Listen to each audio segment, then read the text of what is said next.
Welcome to the only daily podcast focusing on compliance news of the day. Each morning, start your day with a cup of coffee and Tom Fox, the voice of compliance, to hear about 4 of the top compliance, corruption, or leadership stories you will need to start your day.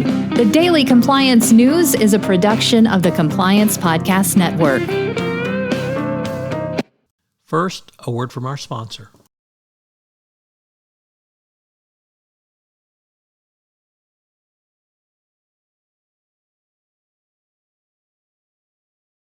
The Daily Compliance News for April 10, 2022, the Normalizing Corruption edition. We begin with that story from MSNBC, which says that Donald Trump started the trend, and now with Clarence Thomas, we have normalized corruption at the highest levels of our government. So clearly Trump was the most corrupt president and is now suffering the consequences legally, but Clarence Thomas has been accepting millions of dollars worth of gifts from a conservative right-wing donor for years without reporting it. So corruption at the highest level. It's a wonder we can get anything done into the FCPA world. Next up, from the Wall Street Journal, the bank regulator, the Office of the Comptroller of the Currency, is dropping its case against Laura Akashoshi, one-time OCC employee who later worked as Rabobank's chief compliance officer.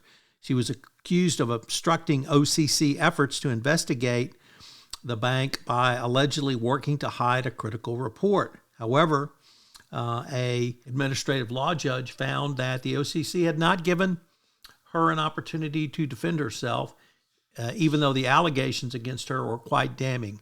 So a huge screw-up on the OCC's part. She had clearly worked to hide the report critical of the bank, yet the case was dropped by the OCC. Next up, from the Saturday Deal book, a really interesting primer on how to get laid off in today's world. And they are, of course, pointing to McDonald's, which basically closed their company to completely restructure their operations, including massive layoffs.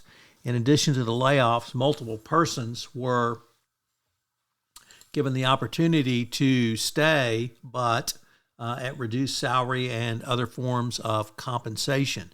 So it's going to be interesting to see if the McDonald's strategy works going forward. That includes being laid off virtually, whether on a Zoom call or an email or other, but it's very different than pre-pandemic layoffs.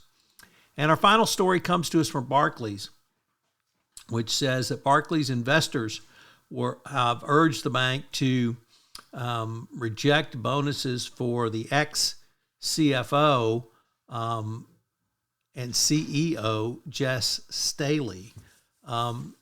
Obviously, his relationship with Jeffrey Epstein was problematic, but in addition, Barclays docked the pay of its ex-CFO over securities blunders. The Daily Compliance News is a production of the Compliance Podcast Network and a proud member of C-Suite Radio. Thanks so much for listening. I hope you'll join me again tomorrow.